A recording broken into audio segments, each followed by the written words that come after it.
Department of Public Works and Highways o kung DPWH nagpaatag sa sitwasyon sa Ungka Flyover. Mayor Jet Treñas sa gapangay sa semanal nga update sa proyekto. Samtang mga hotel sa siyudad sa Iloilo, amat-amat na nga nagakapuno para sa dinagyang 2023. Nagpatawag sang sinapol si Mayor Jerry Treñas upod ng Department of Public Works and Highways o kung DPWH tuhoy sa sitwasyon sang Ungka Flyover. Araban ang presensya sang PNP, PSTMO, mga transport groups kag konsehal sang syudad, ilabi pa nga mayor nga konsiderasyon sa karon ang dalagan sang trapiko para sa nagahilapit nga dinagyang festival. Nahambalan ang plano sang DPWH 6 nga magpadala sang sulat sa Bureau of Design sa DPWH Central Office para temporaryong mapaagyan sang light vehicles ang Ungka Flyover apang wala pa ini sa approval. We are trying to see if magiging structurally stable pa po yung coverage kasi although talaga po may technical intervention that we can make for the flyover just to save po yung ginastos naman natin dyan. We would not like it to be yung serious yung maging defect kung papadaanan natin. But then, still po, because we have instituted yung temporary intervention naman po to the flyover, I think we have recommended naman po, maybe we could use it just for the festival for light vehicle.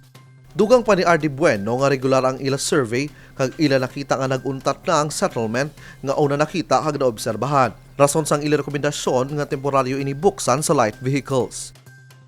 That is one of yung basis po natin for recommendation. But sabi ko nga po, it doesn't mean na hindi na siya nagpumababa. It can accommodate po yung load na pwedeng dumaan doon. That is why we are seeking the approval po of our central office kasi po yun po talaga ang trabaho nila. Sa sinapol, naging maatag nga wala pa sang timetable kung saan makayo ang flyover, bagod wala pa sang pondo para diri. Apang sabay ni Mayor Treñas, nagapangayo gini sa DPWH para sa semanal nga update tuhoy sa ginatukod nga proyekto para mapahibalo sa pamuluyo. I think first we have cleared certain matters. One, there is no timeline yet. Second, no funding until no funding, therefore no solutions yet. Once the funds will be released, then you can come up with a solution. And every Tuesday, ARDL will be giving updates, no? Sa haron, padayunan sa syudad ang pagbulig sa pagdireher sang trapiko, ilabi pa sa oras ng pagpakadto sa trabaho o kung tagpalauli sa hapon. Ginalauman nga labi pa nga magagutok ang trapiko samtang naghilapit ang dinagyang bangod sa kadamuon sa aktibidad sa kahiwatan. Kevin Patrick Casipe para sa Level Up Patron. Kumpiyansa si Mayor Jerry Treñas nga maakomodar sang syudad ang mga bisita nga mag-aabot para sa dinagyang festival. Handa na nagkalain-lain ng mga hotels para sa mga mag-aabot nga VIP, mga foreigner, kag balikbayan para maglantaw sang dinagyang festival. Dako bala ang aton capacity kumparar sa iba ng mga syudad because damo aton hotels, aside sa damo hotels damo mga condominium units nga ginpasulod nila sa Airbnb.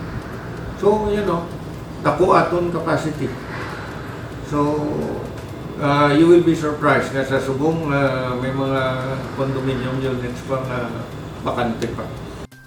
Amat-amat naman nga naga-fully booked ang mga hotels nga may yara sa dinagyang package. Para sa alkalde, wala sang overpricing bangod ang mga packages ang pangganyat para sa mga bisita sang dinagyang.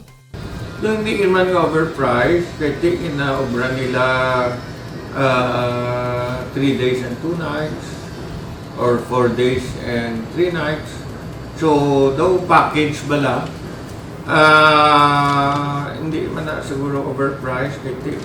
May isada ka 10,000 for 3 days and 2 nights with breakfast. Kaya may mga pila ko ka bisita nga pamutang kira. Ang Richmond puno na, ang Marriott may mga lugar pa pero dutay na lang. Ang iba ng mga hotels nagkamatamat na puno. Balantayan ng kasadyahan sa Enero 21 kapasakupan sa mga tribo gikan sa mga banwahang probinsya. Bago naman na makita sa illumination Sabado sang gabi kag ang barangay tribe sa Enero 22. Ara man ang mga tradisyonal kag panrelihiyon nga aktibidad kaang isang fluvial parade Novena Mass sa San Jose Parish kag sadsad sa mga deboto. Kevin Patrick Casipe para sa Level Up Patron.